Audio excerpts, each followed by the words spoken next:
오늘 죄에 대해서 좀 얘기를 하려고 합니다. 원래 바자회 때 하려고 레슨을 준비하고 있다가 바자회 죄는 좀 아니다 싶어가지고 제가 그날 이제 전날 좀 바꿨는데, 그래서 오늘 좀 여러분들하고 하려고 좀 정리를 좀 해왔습니다.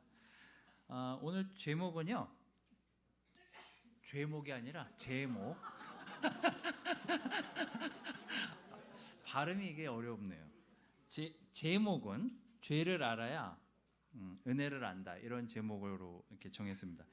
요한복음 8장을 좀 펴시고 8장 21절, 27절을 좀 같이 읽으려고 하는데, 8장을 펴시고 한번 저를 보시고 8장을 펴놓으신 상태에서 이제 읽을 거니까,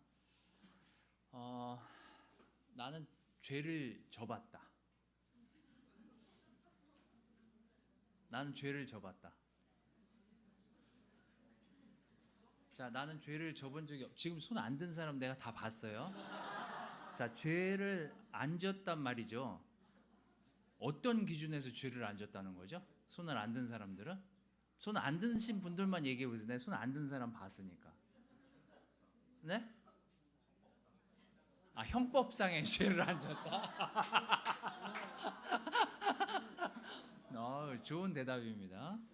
자, 한번 죄를 져봤다면, 또 내가 죄 가운데 빠져 있었다면 어떤 느낌이었는지, 또 어떤 생각들이 그때 이렇게 본인을 사로잡았었는지를 한번 생각해 보시면서 이제 얘기해 주시면 다른 사람들이 들으면서 맞아, 나도 저랬었지, 이제 이런 느낌을 이제 우리가 같이 받을 수 있죠. 자, 우리 다 죄에 빠져봤었으니까, 또 죄를 져봤었으니까, 자, 죄가 내 안에 들어왔거나 죄로 인해서 어떤 문제를 일으켰을 때 제일 드는 생각이 어떤 것입니까? 제가 들었던 생각들은 적어왔고, 아까 이렇게 화면에 잠깐 보였죠? 그게 이제 제가 느낀 거고, 여러분들이 생각하기에 죄가 여러분을 지배했거나 죄 때문에 괴로워했을 때 드는 현상들은 어떤 것들이었습니까? 다 죄 져봤다고 손들어. 이제 손든 분들 얘기해 보세요. 이제 손든 분들 죄 져봤다면서요? 네? 두려움, 수치심, 죄책감, 열등감, 무력감, 괴로움, 화남, 남 탓. 그렇죠. 이런 생각들이 마구 들어오는 게 이제 정상적으로 여러분들이 내가 죄가 있을 때 이렇게 되는구나, 이건 이제 되게 좋은 거예요. 이런 것들을 생각하고 인식할 수 있다는 건 굉장히 좋은 거예요. 아까 그 화면을 좀 띄워봐 주십시오. 네, 저도 이제 이런 생각들이 들었어요. 힘들다, 괴롭다, 부정적인 감정이 들어와서 뭔가 하고 싶어지지 않아 하고, 누군가 하는 얘기가 곱게 안 들리고, 막 이런 이제 현상들을 겪게 되죠. 또 어떤 때는 포기하려고 하는, 내가 왜 애써 이 죄에 대해서 내가 이렇게 하려고 하지? 포기하려는 마음도 들고요. 반항심도 있어요. 그러니까 누군가 얘기했을 때 그걸 그냥 고지고대로 듣고 싶지 않아 하는 어떤 마음들. 또 어떤 때는 불행하다고 느껴요.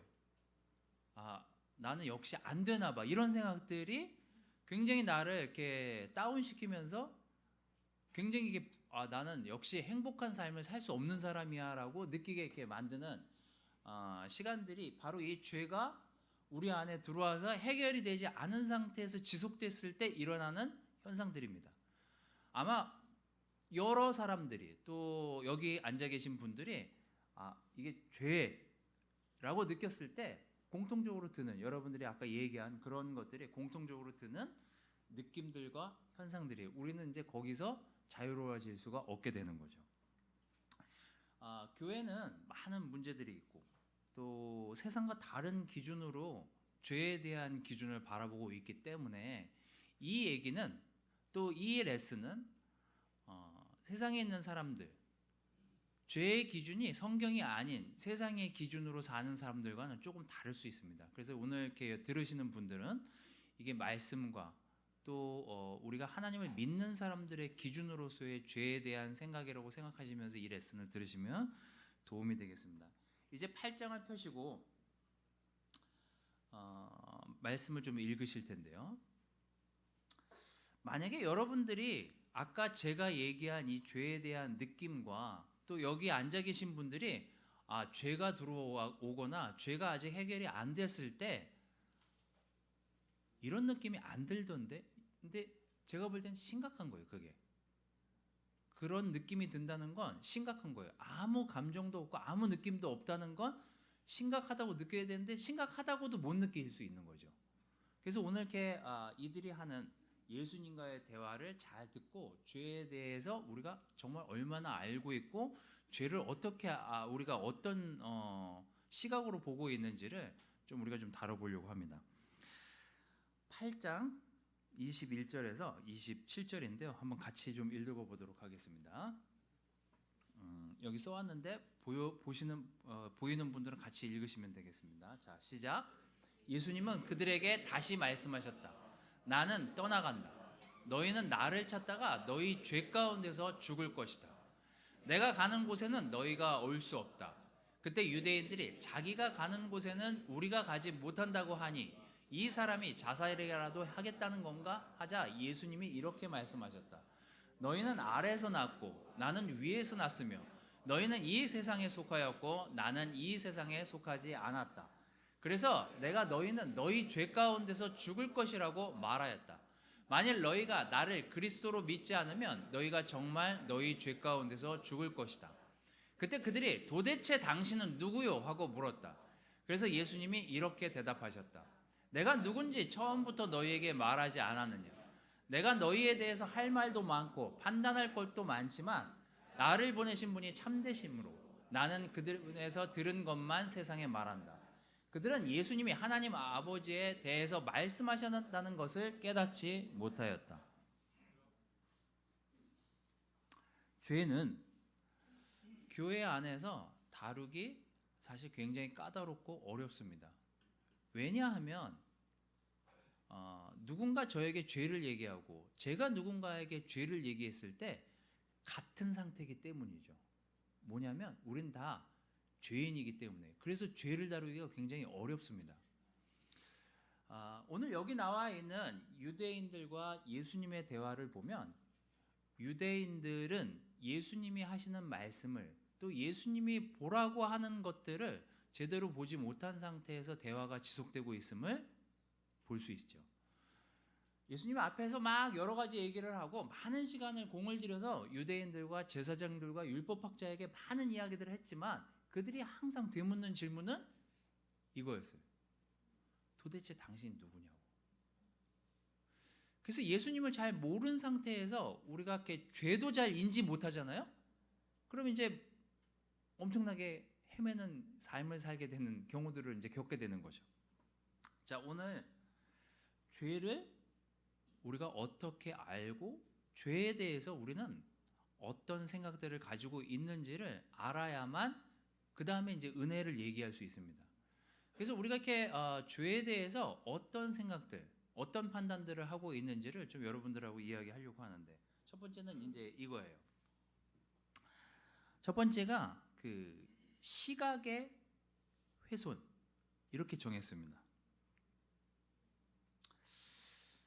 믿는 사람과 믿지 않는 사람 그 구분을 어떻게 할 수 있는지 또 믿는 사람이 보는 죄와 믿지 않는 사람들이 보는 죄가 어떤지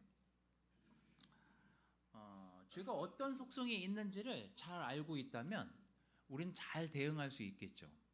제가 왜 첫 번째로 시각의 훼손이라고 정했냐면요. 아까 여러분들이 읽은 구절을 이렇게 들여다보면 거기 그들이 한 질문이 뭐죠? 당신이 누구냐고. 그 말은 뭐예요? 예수님을 보고도 보질 못해요.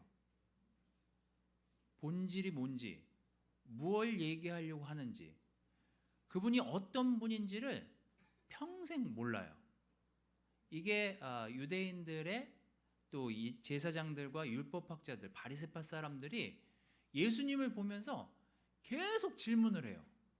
근데 같은 질문을 계속해요. 어떤 질문이면 저 사람이 누구길래? 저분이 누구길래 이런 기적을 베푸는가? 저가 누구길래 자기를 구원할 수 있다라고 얘기하는가? 다 이런 질문이거든요. 예수님이 누군지 몰라요. 예수님을 보고도 예수님이 어떤 분인지를 몰라요. 그래서 제가 시각의 훼손이라고 하는 이 첫 번째가 뭐냐면요, 죄를 보고도 죄라고 볼 수 없는 사람들. 우리가 죄가 들어왔을 때요, 제일 먼저 망가지는 게 눈이에요. 여러분 죄를 지은 시간들을 돌이켜서, 아니면 지금 죄를 내가 어떤 것들이 정리가 안 됐다면 한번 이 구절들을 좀 보도록 하겠습니다.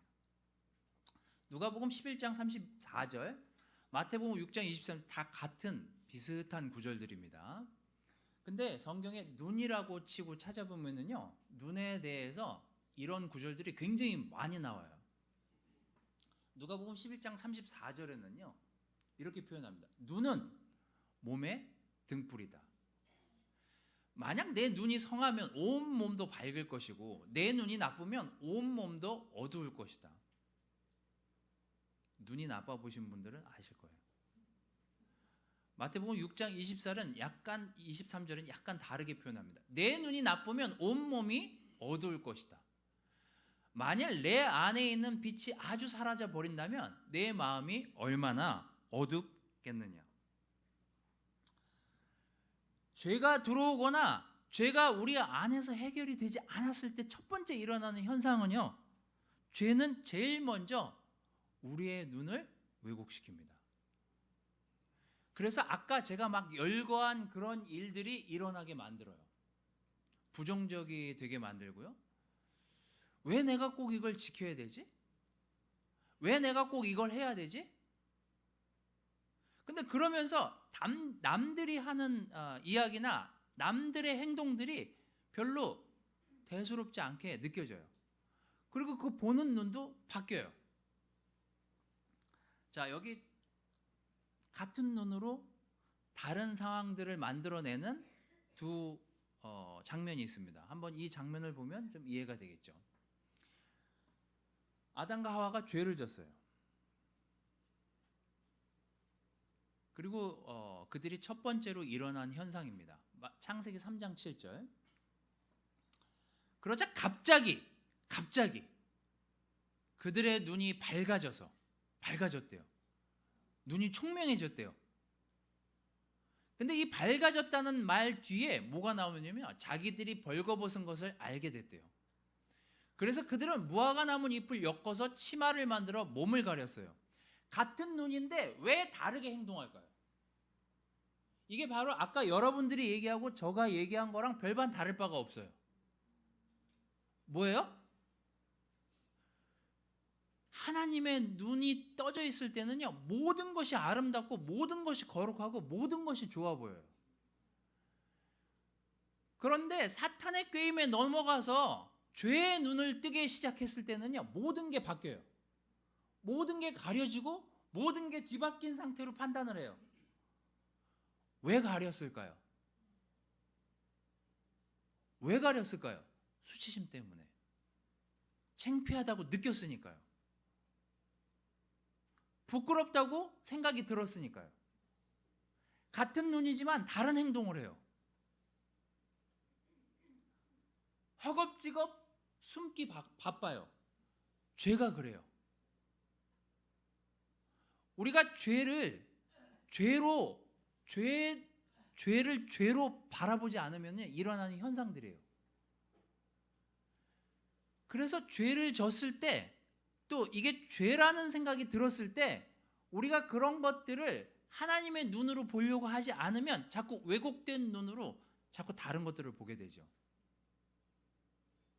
누가복음 24장 31절에는요 제자들의 시각이 나옵니다. 이때는 엠마오로 가는 제자들이 엠마오로 가는데 어떤 사람을 만났는데 그때는 예수님인지 못 알아봐요. 그리고 예수님이 이렇게 식사를 하고 그들을 떠나실 때 그들의 눈이 열려서 예수님을 보게 해요. 자, 그 이전에 그들의 행동은 뭐였어요? 도망가거나 숨거나 피하거나 아니면 그냥 난 그냥 업으로 살래. 난 그냥 예수님 믿기 이전의 시절로 돌아갈래. 그 시각으로 엠마오 마을로 가고 있었어요. 근데 그들이 예수님을 만나서 예수님하고 식사하고 눈이 열리는 순간 사도행전으로 바뀌잖아요. 그들의 눈이 열려서 예수님을 보고 알아보고 예수님이 순식간에 사라져 보이지 않게 됐을 때 그들은 알게 됐어요. 내 눈이 닫혀 있었구나. 여러분, 우리는 죄로 보지 않는 순간에 우리의 시각은 망가지게 돼 있어요. 세상적 눈으로 바뀌고요. 세상적인 시각으로 죄를 타협하기 시작합니다. 그래서 간격이 생겨요. 어떤 사람들이 하는 이야기가 귀에 들어오지 않고 어떤 사람들이 영적인 눈으로 뭔가를 보려고 했을 때 그걸 제대로 보지 못하게 되죠.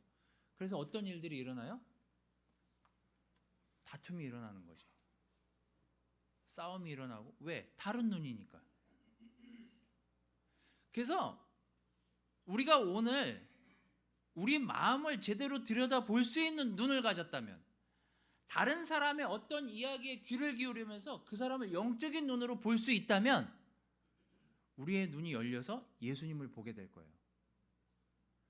근데 무감각해져 있거나 찔리지 않거나 느끼지 못하거나 어떤 걸 죄로 받아들이지 못하는 시각을 갖고 있다면 우린 그냥 오늘 대충 넘어가게 될 거예요. 왜요? 세상보다는 낫다고 생각하니까. 세상의 기준보다는 내가 그나마 낫다라고 생각하기 때문에 잘못된 시각으로 교회 안에 있을 수 있어요. 여러분의 눈이 열려 있는지, 하나님께 열려 있는지, 세상에 열려 있는지, 여러분의 시각이 훼손됐는지 안 돼 있는지를 판단해 보시면 내가 지금 죄 가운데 있는지, 죄를 해결하려고 하는지를 알 수 있습니다. 그래서 여러분의 기준을 한번 돌아보시고 들여다보십시오. 이게 첫 번째 여러분들하고 하고 싶은 얘기였어요. 하나님이 보여주시는 것을 보지 못한다면 우리의 눈이 죄에 대해서 훼손되었을 가능성은 매우 높습니다. 그래서 오늘 여러분 자신을 들여다보고 내가 오늘 어떤 문제, 어떤 감각, 어떤 생각들을 들여다보고 있는지를 생각해 보시면 되겠어요. 두 번째는 이거예요. 자꾸 오늘 꺼져가지고. 두 번째는 질병으로서의 죄의 인식입니다. 질병으로서의 죄.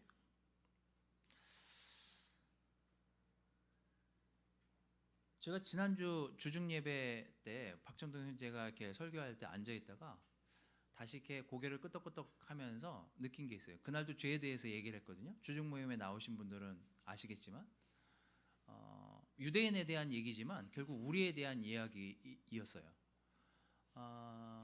주중 모임에 안 나오신 분들은 지금 고개를 끄덕 못 하시잖아요. 태풍이 부는데도 많이 나오셨더라고요.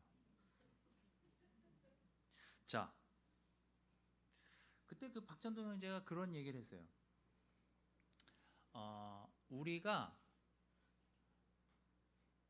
어떤 죄로 행동을 이렇게 한 것만이 죄라고 생각하지만 성경의 기준이 그렇지 않다고. 생각으로도 죄를 짓는데 그건 그렇게 크다라고 생각 안 한다고. 주중 예배가 막 기억이 나세요? 열심히 가서 다시 한번 영상을 보세요. 제가 그 이야기를 들으면서 갑자기 이제 순간 그런 생각이 들었어요. 나 또한 나는 죄가 졌고 남을 판단하는 마음이 커져 있구나라는 거를 그때 들으면서 좀 이렇게 제 마음을 좀 적어보게 됐어요. 죄를 어떤 마음으로 들여다봐야 될까? 근데 여러분, 죄를 질병으로 생각하면 그때 우리는 죄를 고칠 생각을 하게 돼요. 그래서 우리가 죄를 질병으로 생각하고 있는지 아닌지를 지금부터 여러분들이 스스로의 죄성에 대해서 한번 들여다보면 알 수 있어요. 여러분은 죄인입니까? 아닙니까? 죄를 졌습니까? 안 졌습니까? 우리 아이들이 스마트폰을 못 쓰게 해요. 자, 이게 죄입니까 아닙니까? 그러면 스마트폰 쓰는 사람은 다 죄입니까? 죄인입니까? 스마트폰 쓰는 학생들은 죄냐고요? 죄인이냐고요? 왜 우리가 스마트폰을 못 쓰게 하죠? 웅성웅성 되는데 뭐예요? 그냥 부모님들, 팀 부모님들이 얘기해 보세요. 방탕할까봐 그럴 수도 있고, 너무 거기에 빠져들까봐 그럴 수도 있고, 그래서 우리가 자제를 시키기 위해서 그 스마트폰을 쥐어주질 않잖아요. 죄라는 건 어떤 거예요? 여러분들이 한번 얘기해 보세요. 여러분들의 졌던 죄들을 생각해 보세요. 음란한 거? 술? 뭐예요? 시기? 뭐 나오잖아요. 갈라디아서. 이따가 내가 보여드릴 테니까 다시 기억 안 나면 다시 한번 보여드릴게요. 우리가 그냥 생각하기에 죄 아시잖아요. 그냥 기본적으로 죄가 어떤 것들인지. 자, 예수님이 이 땅에 오신 이유는요, 뭐죠? 우리를 왜 구원하시려고 오셨죠? 죄인을 부르러 이 땅에 오셨다라고 선언하셨어요. 예수님은 죄인 때문에 오셨어요. 우리 때문에 온 거예요. 우리 때문에 사실. 그래서 우리는 누구예요? 죄인이자 치료의 대상자들이에요. 우린 사실 환자예요. 병자예요, 사실. 그래서 이 구절을 보고 유대인들과 예수님의 대화를 들여다보면 우리가 얼마나 심각한 병에 걸려 있는지 알 수 있어요. 자, 누가복음 5장 31절을 좀 보도록 하겠습니다. 자, 여기 한번 같이 읽어보실래요? 자, 시작. 어째서 당신은 죄인들과 식사하시오. 예수님은 그 말을 들으시고 이렇게 말씀하십니다. 건강한 사람에게는 의사가 필요 없고 병든 사람에게만 의사가 필요하다. 자, 여기 질문한 사람이 누구예요? 유대인이든 뭐 바리새파든 율법학자든 누구랑 상관없이 이렇게 질문했다는 건 뭐예요? 자긴 죄인이 아니라는 시각에서 접근하는 거예요. 어째서 당신은 죄인들과 식사하냐고. 그때 예수님이 하신 말씀이 뭐냐면요, 건강한 사람한테 의사가 필요 없다고요. 병든 사람한테만 의사가 필요하다고요. 저는 지금 10몇 년째 고혈압 약을 먹고 있습니다. 그래서 고혈압에 대해서는 누구보다 잘 알아요.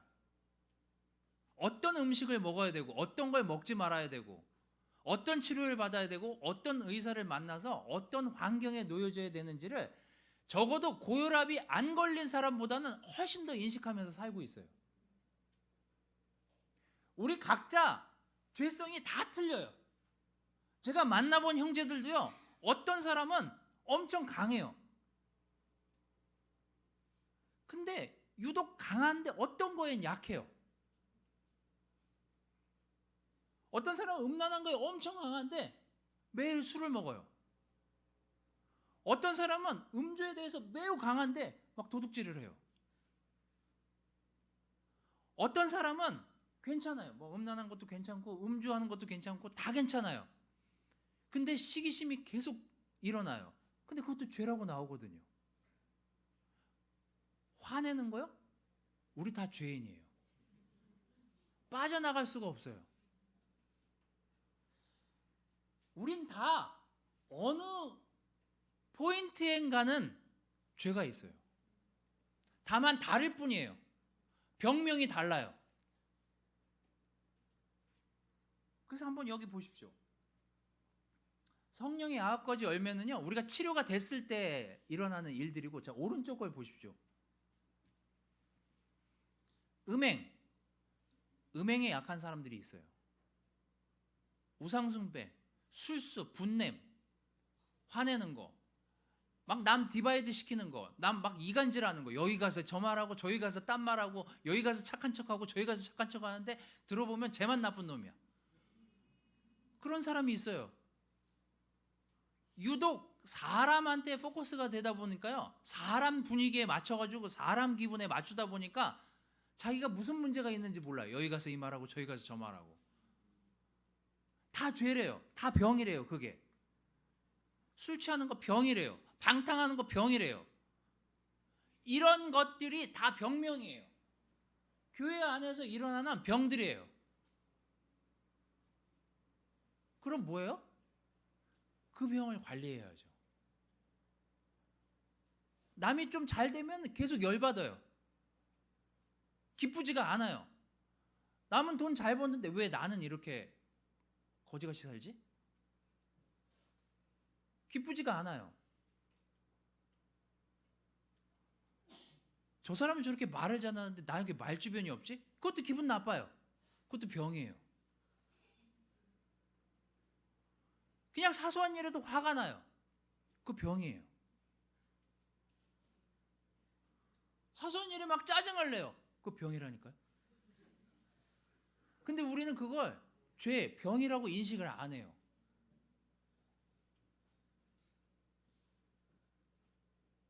보면은요, 난 이 사람도 싫고 이 사람도 싫고 저 사람도 싫어요. 그것도 병이에요. 보면 다 싫어요. 근데 어떤 때 우리 그걸 병이라고 생각 안 해요. 치료받아야 될 일이라고 생각을 안 해요. 그래서 그 죄가 고쳐지지가 않아요. 병은 뭐예요? 내가 고혈압 환자예요. 뇌경색, 뇌출혈로 죽을 가능성이 높아요. 그럼 뭐예요? 관리하잖아요. 그럼 누구한테 가요? 의사한테 가잖아요.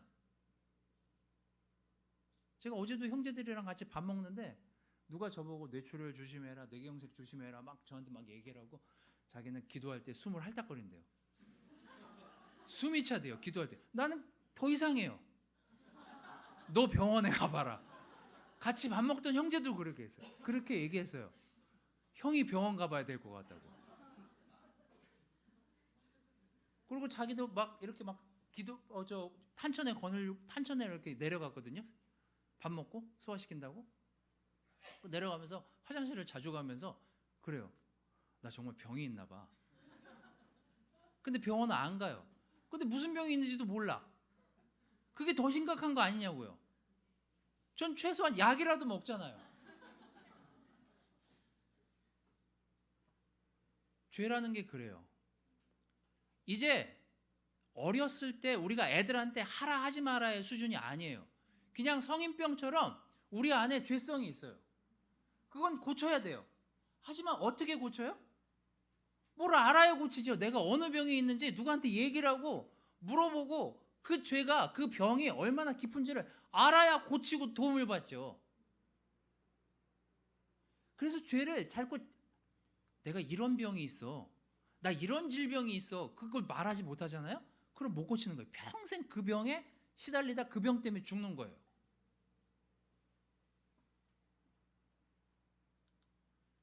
그리고 31절 32절에 예수님이 이렇게 얘기하십니다. 나는 의로운 사람을 몸이 아프다는 안 아프다는 사람을 부르러 온 게 아니라고. 나는 죄인이라고 인식한 사람, 죄인이라는 병이 있는 사람들을 고치려고 왔다고. 그 사람들 회개시키러 내가 이 땅에 온 거지. 그냥 멀쩡하다고, 나는 아무 문제 없고 쟤만 죄인이고 나는 멀쩡해요, 나는 문제 없어요, 그런 사람 고치러 온 게 아니라고요. 여러분, 예수님이 여러분을 고치러 왔어요. 저를 고치러 이 땅에 오신 거예요. 우리가 우리 안에 있는 어떤 죄, 어떤 그 병들을 적극적으로 치료하려고 하지 않으면요, 계속 그 병 때문에 시달리다가 죽는 거예요.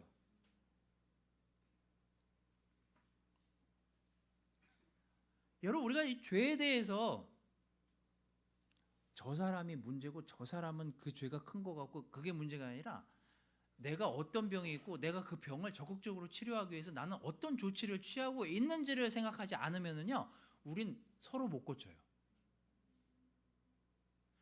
근데 이 죄에 대해서 우리가 정확하게 인식이 안 되면 그때는 그 다음부터는 은혜도 몰라요, 사실. 이걸 치료받았는지 치료 과정에 있는지 몰라요. 자, 에베소서 2장 5절을 보면서 좀 정리하도록 하겠습니다. 죄 때문에 영적으로 죽었던 우리를 그리스도와 함께 다시 살려주셨대요. 그래서 여러분은 하나님의 은혜로 구원을 받게 된 것이라고요. 우리는 사실상 사형 선고를 받고 그냥 뭐죠? 병으로 말하면 암. 이제 선고받고 죽을 날이 얼마 남지 않은. 근데 사실 치료를 받았거든요.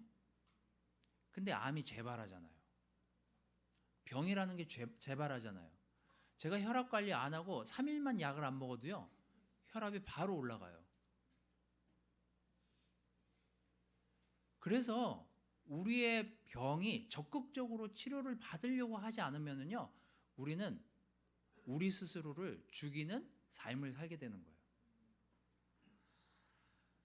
그때서야 비로소 예수님이 얼마나 우리에게 적극적으로 치료를 권하셨는지, 예수님이 얼마나 우리를 치료하시기 위해서 애쓰셨는지를 그때서야 비로소 알 수 있어요. 아, 내가 치료받아야 되는구나. 내가 병 고침을 받아야 되는 사람이었구나 라는 걸 그때서야 알 수 있다고요. 여러분, 저는 여기 앉아 계신 분들의 죄성이 뭔지를 잘 몰라요. 어떤 문제예요? 남들보다 어떻게 심각하게 빠져드는지 저는 잘 몰라요. 하지만 여러분 자신은 알잖아요. 그렇다면 치료받아야죠. 저한테 와서 치료받을 일이 아니라 주변에 있는 사람들로부터 이 병을 알리고 이 병을 치료할 사람을 찾아야죠. 중독에 있다가 빠져나온 사람을 찾아가든지, 아니면 음란하면서 나아진 호전된 사람을 찾아가든지. 근데 병이 완치가 안 돼요. 이 죄라는 병이요, 완치가 안 돼요. 완치가 없어요. 죄는 평생 관리해야 되는 병이에요.